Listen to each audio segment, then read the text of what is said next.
Good morning, everyone. Today I'm going to discuss the topic that is International Organization for Migration.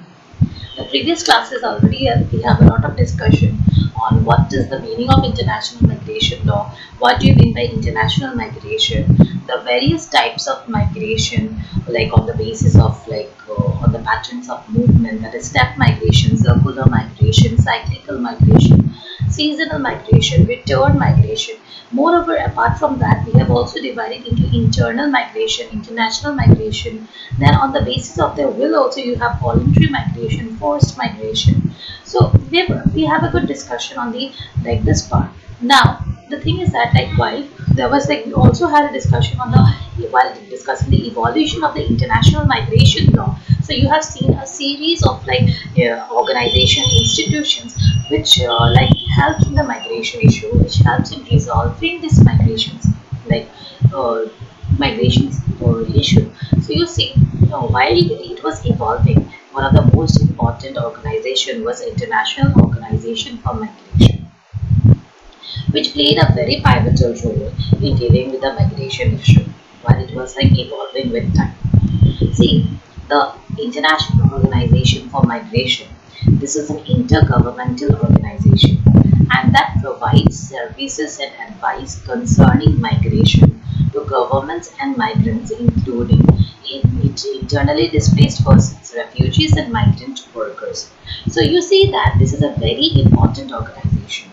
It is a intergovernmental organization, and it mainly concerns with the migration issues to the governments, the migrants, it includes every categories of migrants you can see, like the internally displaced persons, the refugees, the migrant workers, the asylum seekers, every categories of migrant, every types of migration, everything is governed by it tries to govern this categories.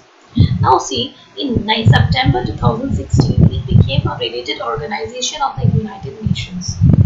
Earlier, it was not an organization of the United Nations because it was established in the year 1951, and since then, from the very the establishment, it is not related to the UN, but only in September 2016, it became a related organization of the UN. And being a related organization of the United Nations, you see, you know the importance of United Nations. So just as the UN and being a part of it, it also has certain significant role playing for the role of for the purpose of migration. Now see, as I have already discussed, it was established in 1951 as the Intergovernmental Committee for European migration. And what was the purpose behind establishment? It was for the European migration to help the resettling of the people who were displaced by the World War II. So you see, while discussing the evolution part also, while discussing the evolution of the migration also, I told you that every time, whatever organization, whatever institution it come up, there is a reason behind it. So this particular institution, that is International Organization of Migration, when it was established in 1951, definitely there was a reason behind it. And the first and most important reason was to help resettle the people who were displaced by the World War II. Moreover, you see, as of the how many members it is there in within the International Organization for Migration. As of March 2019, the International Organization for Migration, it had 173 member states and 8 observer states. So you see, like so many countries, so many states are the members states of this important vital organization, that is International Organization for Migration. Now see, it is a very principal intergovernmental organization, and that is in the field of migration. Even the International Organization of Migration, its stated mission is to promote human and orderly migration by providing services and also advice to governments and migrants. So you see, it is working to its forefront at a very like rigorously it is working. It is working hard, to promote the human and orderly migration. By it takes also by providing services, it also advises the governments and also the migrants to deal with such type of migration issue. So IOM, that is International Organization of Migration, it is like working day and night, striving continuously so that it can like promote the human and orderly migration. Now see, there are a lot of problems relating to migrants. So International Organization of Migration also try to make an orderly, migration by providing services to the government also and also to the migrants. Moreover, you see, the International Organization of Migration also works to help ensure the orderly and human management of migration. Firstly, see, it ensures because there will be a lot of chaos and anarchy in the society when one person they move or migrate from one place to another. I've already told you that there will be there will be impact upon the the country from where, the state from where they are migrating to the place where they have migrated. Both the countries will have the positive and the negative impact. So, you know, to maintain such, to remove such anarchy and chaos, to deal with such issues, the International Organization of Migration, it really works very hard to ensure this orderly and human management of this migration. Secondly, it also works, to promote international cooperation on migration issues. As you know that there are around 173 member states in the International Organization for Migration, and also there are 8 observer states. So it tried to promote the international cooperation on the migration issues. Like number of member states, they might have worked in different manner, and this international organization of migration, they also advises the government of other states, so that there may be cooperation among the member states, and there will be an international cooperation on the migration issues, and they will also find remedies to solve these issues. Thirdly, it also works to assist in the search for practical solutions to migration problems. So there are they don't see real theoretical solution which is provided that it should be in that manner, but they also search for the practical solution which is very feasible to remedy that kind of a problem which may arise due to migration. Moreover, it also works to provide humanitarian assistance to migrants in need. That means it try to provide on the basis of humanitarian grounds to the migrants. It doesn't see recognize those category of people, the population who has migrated, not being a citizen of that country. It tries to provide assistance to those migrants in need on the basis of humanitarian ground. Be it maybe the migrants, the migrant workers, they may be the refugees, they may be the displaced persons or other uprooted people.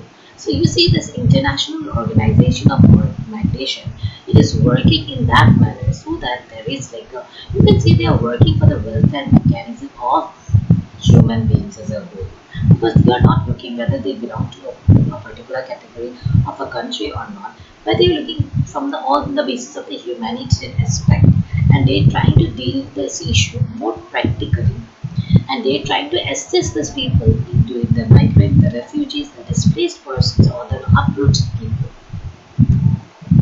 And this International Organization of Migration is also have a constitution, because it is trying, though it was established in the year 1951, and it got its recognition because firstly, when I will talk with the history, I will later on discuss with this, because and one thing which I have already told you, that at the International Organization of Migration, it tries to provide a single framework to international migration, because that we do not have a single legal framework of International Organization of Migration.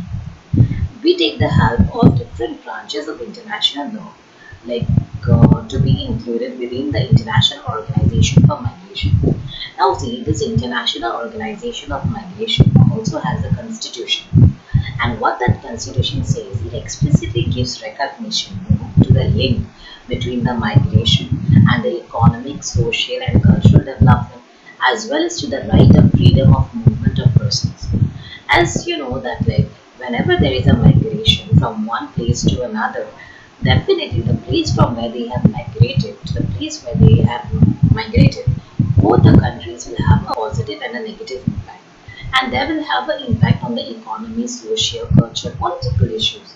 So this IOM constitution, that is International Organization of Migration Constitution, it gives explicit recognition to the link which is between the migration and the economic, social and cultural development, as well as it is provided the right of the freedom of the movement of persons.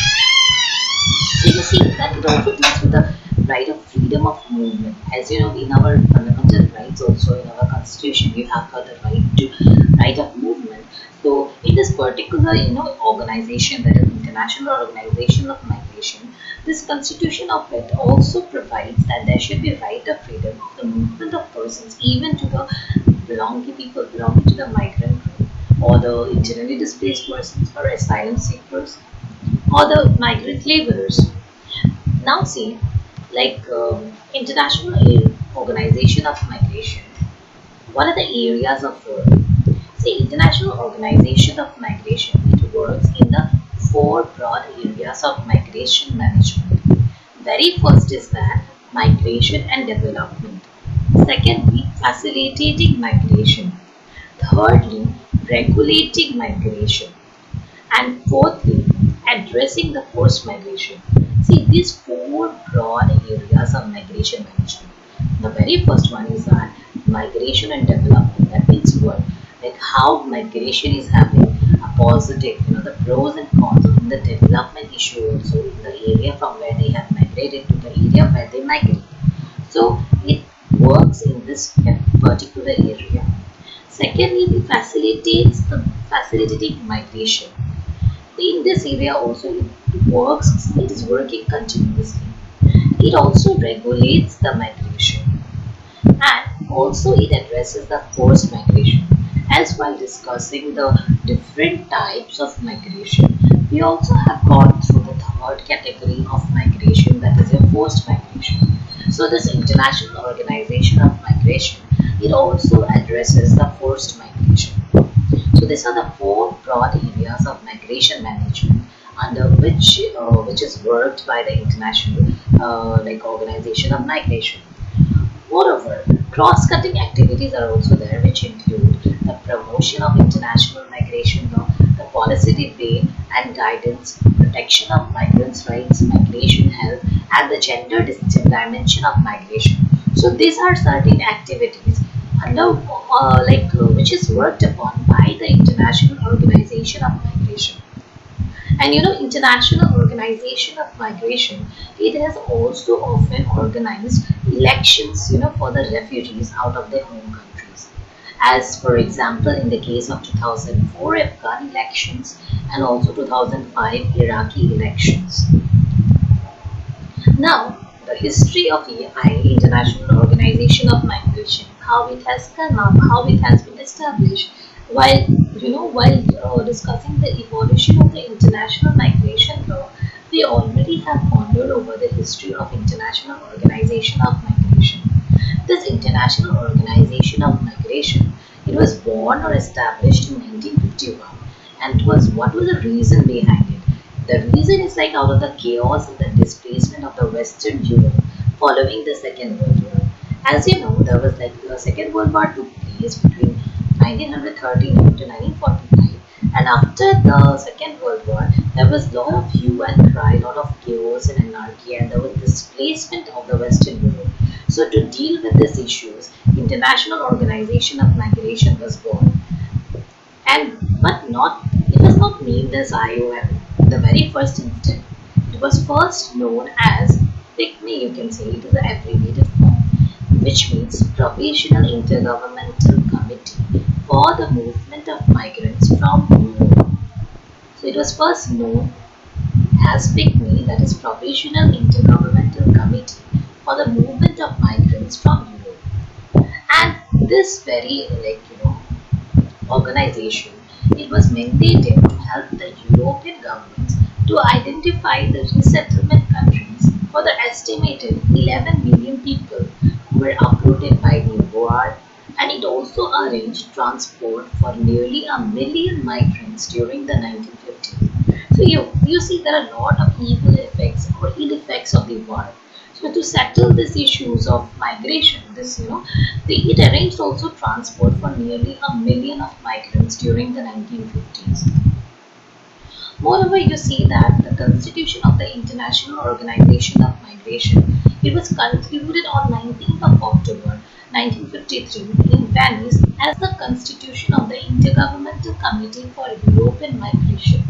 But finally, it came into force on 30th of November 1954, and the organization was formally born. No doubt it was established in 1951, but it came into force on 30th of November 1954. And the organization, it underwent a succession of name changes from just as PICME, that is like your Provisional Intergovernmental Committee for the Movement of Migrants from Europe, to Intergovernmental Committee on the European Migration, that is ICEM, that is Intergovernmental Committee for the European Migration in 1952, to the Intergovernmental Committee for Migration in 1988, and finally, it was renamed as International Organization for Migration in the year 1989. So this changes also reflect the organization's transition over half a century from a logistic agency to a migration agency. So you can see that there have been a lot of changes even in the name of this organization too. Right from starting from PICME to ICEM to ICM to IOM.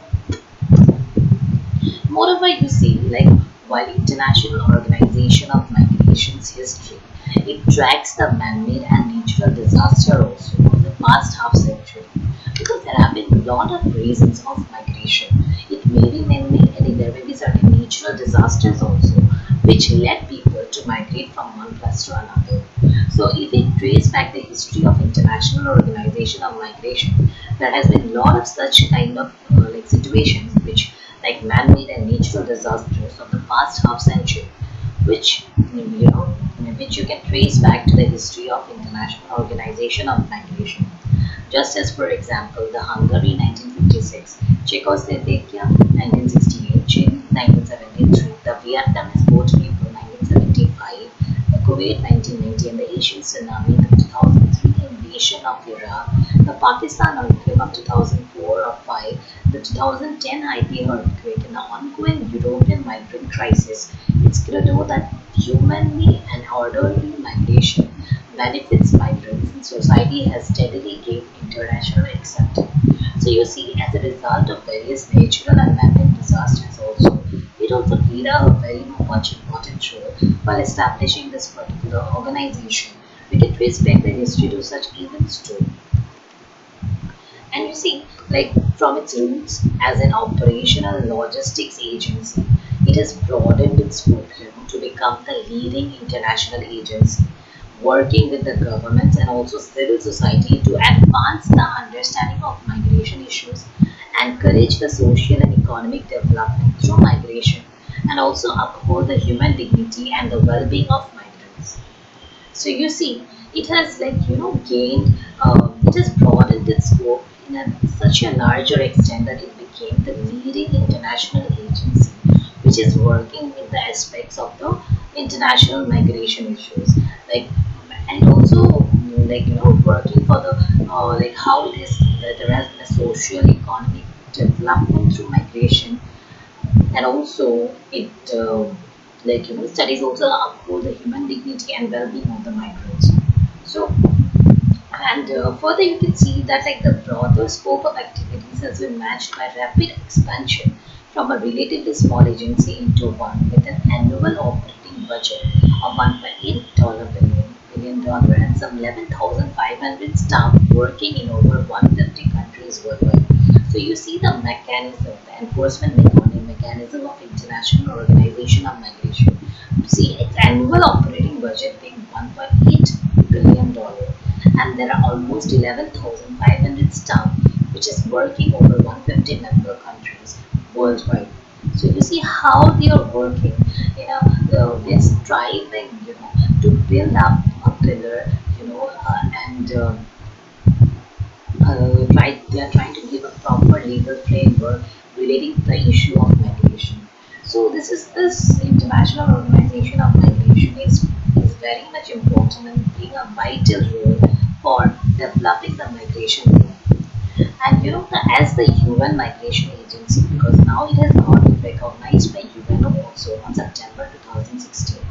So, as the UN Migration Agency, the International Organization of Migration, it has become the point of reference in the heated global debate on the social, economic, and political implication of migration in the 21st century.